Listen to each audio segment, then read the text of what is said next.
શ્રી વલ્લભા ફાફડા જલેબી બહુ મજા આવી હતી. આવું નું હાલે. વલ્લભા ગિરિરાજ શ્યામ સુંદર શ્રી અમને શ્રી ગુસાઈજી પરમ શ્રી ગોકુલ श्री दाव दयाल की अपने माथे बिराजता सेव्य स्वरूप की बधाई वैष्णव ने जाजा करीन जय श्री कृष्ण. व्रज में टाइम क्या जाए छे ने खबर नहीं पड़ती. आज चौथो दिवस के त्रीजो दिवस जेने खबर छे ने धन्यवाद. मन तो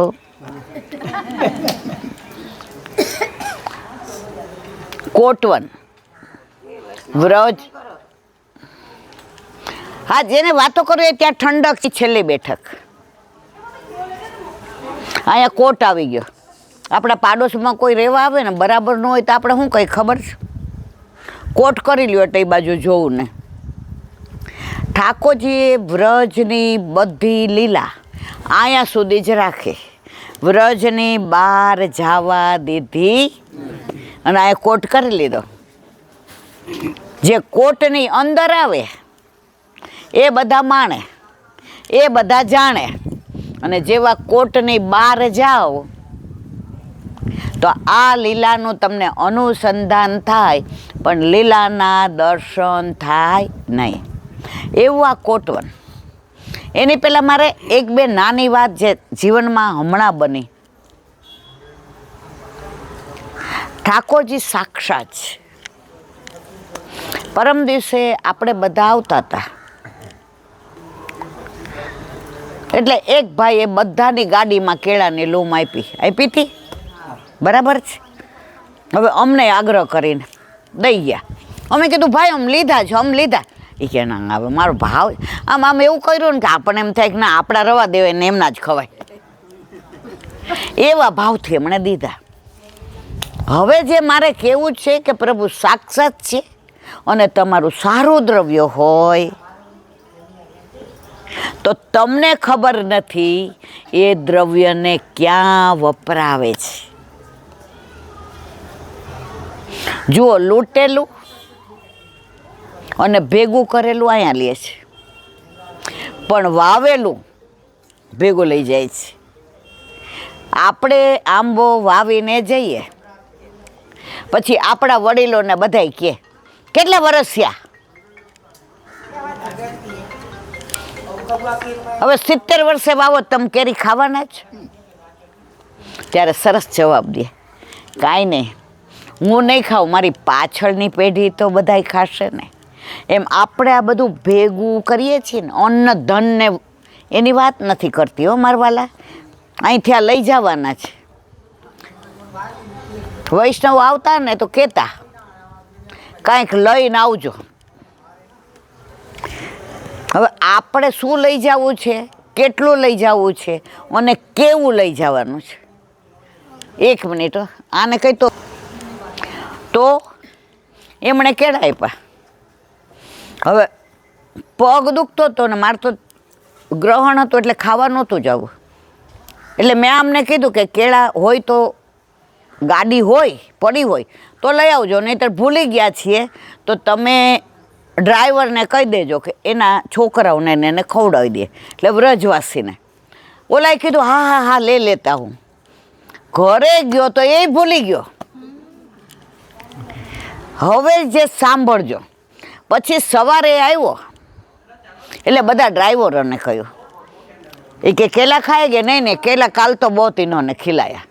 એટલે એણે કીધું કાંઈ વાંધો નહીં, તો હવે હું મારા અહીંયા 2-4 સગા છે ને દઈ આવું. તો બધા કેળા ત્યાં મૂક્યા. ક્યાં? ઓલી હોટેલ હતી ને ચાની એના ટેબલ ઉપર. તો ઓલા નાના નાના છોકરાઓ હતા ને બસ માટે ઊભા હતા, વ્રજવાસીના અવડાવડા 3 વર્ષના ને 4 વર્ષના ને 2.5 વર્ષના ને. અને આમ એવા રાજી થઈ થઈને આમ તૈયાર, આમ દફતર બફતર ભરાવેલું આમ જોતા હતા કે હવે ભણવા જાય છે એમ. એ નિર્દોષ અને બસની રાહ જોતા હતા. તો ઓલા કેળા જોયે ને એટલે એક તેણી આવી પૂછ્યું કાંઈ સમજ્યા લોને હોટલવાળાને એમ કે કોક અહીંયા મૂકી ગયું છે તો મારે તો આવા ન લેવાય, આ વ્રજવાસી એ કે આ ખાને કા બધાએ આવીને બધાએ ખાધા એ કેળા. તો પૈસો દ્રવ્ય સારું હતું તો કેળા વ્રજવાસીના બાળકોએ ખાધા. આપણે કેવું કમાઈએ છીએ. અને આજે સવારે એક ભાઈ આવ્યા, નામ નથી ખબર તમને લોકોને, યુટ્યુબમાં આજે દાદા મુખ, એણે 2 ઢોળ ગાયા. તમે હતા, તમે હતા, તમે આવ્યા હતા, તમે હતા, કાનો આવ્યો હતો, અવાજ સાંભળીને આવ્યા. ચલાવે કશું જ નથી.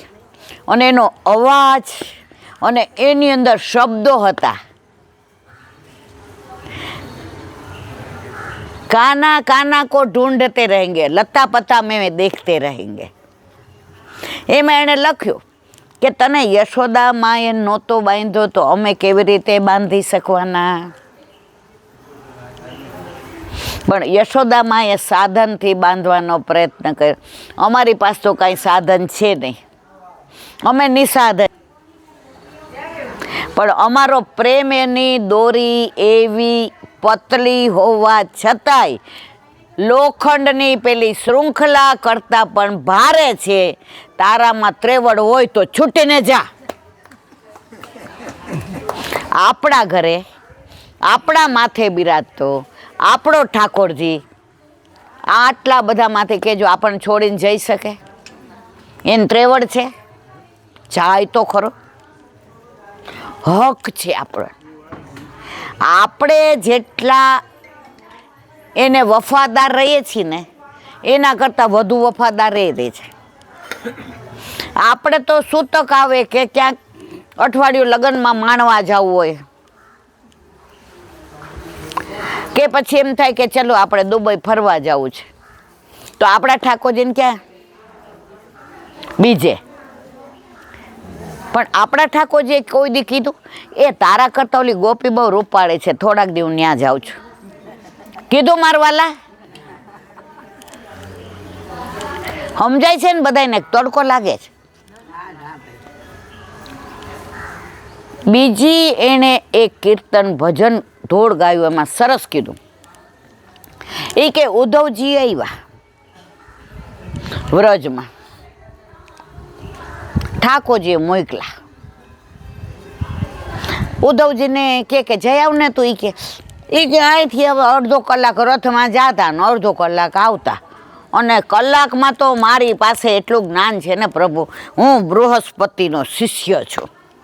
ઠાકોરજી કે મારે એ જ કરવું છે. બહુ જ્ઞાનની ઢૂકઢૂકી બાંધે છે તારી, કે તારી પાસે બહુ જ્ઞાન છે, જ્યાં મારી ગોપી પાસે તને ખબર પડે. એ કે આ બધી ભરવાડણો ને આહેરે ના ગોબર ને આ બધાને હું યાદ કરો છે. પ્રભુ સાંજે યમુના કિનારે જોઈને આમ ઊભા હોય ને, આંખમાંથી અશ્રુ નીકળતા હોય, અને યમુનાજીમાં એ 2 અશ્રુ પડે ને તો ઉફાણ આવી જાય. યમુનાજીથી પ્રભુનો વિરહ સહન ન થાય. ત્યારે કીધું બપોરે તો આવી જઈશ. ઠાકોરજી કે લે બહુ સરસ. એ કે ઉપર મારા રથમાં જા, મારા રથ સિવાય મથુરાનો બીજો રથ હશે તો તને ગોકુળમાં પ્રવેશ મળશે નહીં. એ કે જાઓ હવે. એ કે ના, મારો પહેરવેશ પહેરીને જા ઉધો, નહીં તો તને કોઈ આવવાય ન દે પરપુરુષને. ઉધો કે આપણો મેળ પડી ગયો. આજે પ્રભુનો બધો પહેરવેશ, પ્રભુ કે વ્રજમાં જા ને તો તને મારું સર્વસ્વ આપી દઉં. મારી ગોપી પાસે જાશ, મારા નંદ બાબા યશોદા. બધું તૈયાર થઈ ગયા, અને જેવા રથમાં બેઠા અને રથ હાથમાં લગામ લીધી ત્યાં ઠાકોરજીએ રથને પાછા ખેંચ્યા, ઉઘાડા ચરણે દોડ્યા. ઉધો મારા નંદ બાબા ને યશોદાજીની ડેલી તને કેવી રીતે મળશે? એ કે બધાને પૂછી જોઈ, સૌ જવા દો. એ કે તાર પૂછવું નહીં પડે ઉધો. હું જ્યારથી નીકળો છું મથુરા આવ્યો છું, મારા નંદ બાવા અને યશોદાજીની આંખમાંથી એવી અશ્રુની ધાર જાય છે કે નીક આખી થઈ ગઈ છે, અને ખારા આંસુ એવા છે, ઉદોય ખારા આંસુની નીક આવે ને, અને જ્યાં તને દેખાય ને એ નીકે નીકે ચાલી જાજે. એ મારા નંદ બાવાની ડેલી ઉધો કેમ ઓળખીશ? મારા નંદ બાવા જ્યારથી ને હું નીકળો ને ત્યારથી ને હાથમાં ગાયોના ઘાસ લઈ આવીને ઊભા છે કે હમણાં લાલો આવશે અને ગાયોના ઘાસ માટે મને પૂછશે, તો પહેલાં મારા નંદ બાવાના હાથમાંથી ઘાસ લઈ લેજે. એમનો હાથ સૂજી ગયો છે ઉધો, અને મારી ગાયો છે ને આવી થઈ ગઈ હશે, એને એ ઘાસ ખવડાવજે અને મારી આણ આપજે. મારા બછડા છે ને મરવાના વાંકે જીવતા હશે. હું નીકળો ને ત્યારથી મારા બછડાવે મોઢામાં ગાયનું થાન નથી લીધું, આંચળ નથી લીધું, એક જ બાજુ જુએ છે, યહાં સે ગયો હે યહાં સે હી આએગો. ઉધો મારી ગોપી ને મારા રાધાજી, મારા યશોદાજી, ઉધો સવારે જાગું ને એટલે મને માખણ મિશ્રી જોઈએ. મારા યશોદામાં હાથમાં માખણ મિશ્રી લઈને આમ આંગળીમાં લઈને ઊભા છે કે હમણાં જાગશે ને તો એના મોઢામાં એના મુખા અરવીને માર દો.